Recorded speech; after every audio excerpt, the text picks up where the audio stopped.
दोस्तों, समाज में यूँ तो समस्याएं बहुत हैं, लेकिन एक मुख्य समस्या इन दिनों जो चल रही है और जो देखने में आ रही है कि आज हमारा समाज अपने बच्चों के विवाह को लेकर इतना ज़्यादा सजग हो गया है कि आपस में रिश्ते ही नहीं हो पा रहे हैं।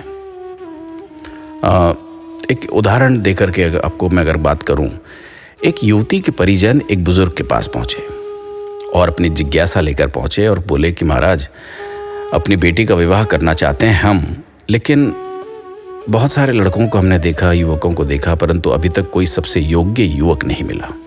बुजुर्ग बोले, बेटे तुम पहले ये जो सामने बगीचा देख रहे हो फूलों का, इसमें से सबसे सुंदर गुलाब का फूल तोड़ कर लेकर के आओ, लेकिन शर्त यह है कि एक बार आगे बढ़ने के बाद पीछे नहीं मुड़ना। थोड़ी देर बाद परिवार खाली हाथ लौटा। संत ने पूछा कि तुम्हें कोई सुंदर गुलाब नहीं मिला? वो बोले, महाराज हम अच्छे से अच्छे फूल की चाहत में आगे बढ़ते गए।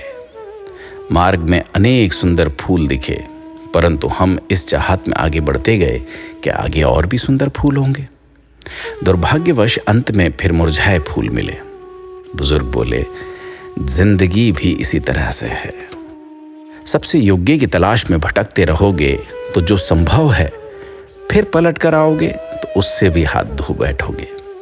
उम्र गुजरते देर नहीं लगती, इसलिए जो प्राप्त हो सकता है उसी में संतोष करने की प्रवृत्ति पैदा करें, यही संभव समाधान है। दोस्तों, आज 30, 35, 40 साल की उम्र की समाज में बहुत सी कुंवारी लड़कियां बैठी हैं। कई तलाकशुदा लड़कियां 50 की उम्र की भी घर बैठी हैं, क्योंकि इनके सपने हैसियत से भी बहुत ज़्यादा थे। इस प्रकार के कई उदाहरण हैं। ऐसे लोगों के कारण समाज की छवि बहुत खराब हो रही है।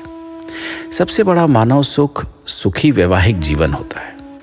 पैसा भी आवश्यक है, लेकिन कुछ हद तक। पैसे की वजह से अच्छे रिश्ते ठुकराना गलत है। पहली प्राथमिकता सुखी संसार, अच्छा घर परिवार होना चाहिए। ज़्यादा धन के चक्कर में अच्छे रिश्तों को नज़रअंदाज करना गलत है। संपत्ति खरीदी जा सकती है, लेकिन गुण नहीं। आज की तारीख में सबसे ज़्यादा तलाक समाज में दहेज की वजह से हो रहे हैं। इससे समाज बहुत ज़्यादा प्रभावित होता है। मेरा मानना है कि घर परिवार और लड़का अच्छा देखें, बिल्कुल गरीब भी ना देखें, लेकिन ज़्यादा के चक्कर में अच्छे रिश्ते हाथ से न जाने दें। सुखी वैवाहिक जीवन जिए। 40 की उम्र के बाद विवाह नहीं होता, समझौता होता है। अगर मेडिकल स्थिति से भी देखा जाए तो गर्भाधान होने की उम्मीद भी कम होती चली जाती है, और अगर होती भी है तो उसमें बहुत सारी समस्याएं उत्पन्न होती हैं। आजकल समाज में लोग बेटी के रिश्ते के लिए लड़के में स्पेशली 24 कैरेट का सोना खरीदने जाते हैं। देखते देखते 4-5 साल निकल जाते हैं। उच्च शिक्षा के नाम पर भी वक्त लोगों का बीत जाता है। अच्छा, लड़के देखने का अंदाज भी वक्त ही बर्बाद करता है।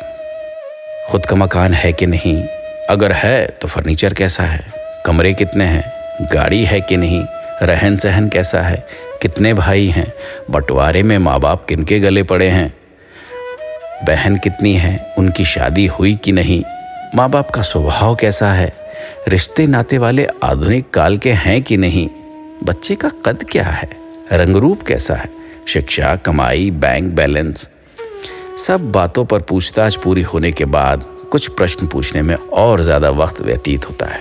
हालात तो क्या कहें, माँ बाप की नींद खुलती है 30 की उम्र के पार, और 4-5 साल की दौड़ धूप बच्चों की जवानी को बर्बाद करने के लिए काफ़ी है। इस वजह से अच्छे रिश्ते हाथ से निकल जाते हैं।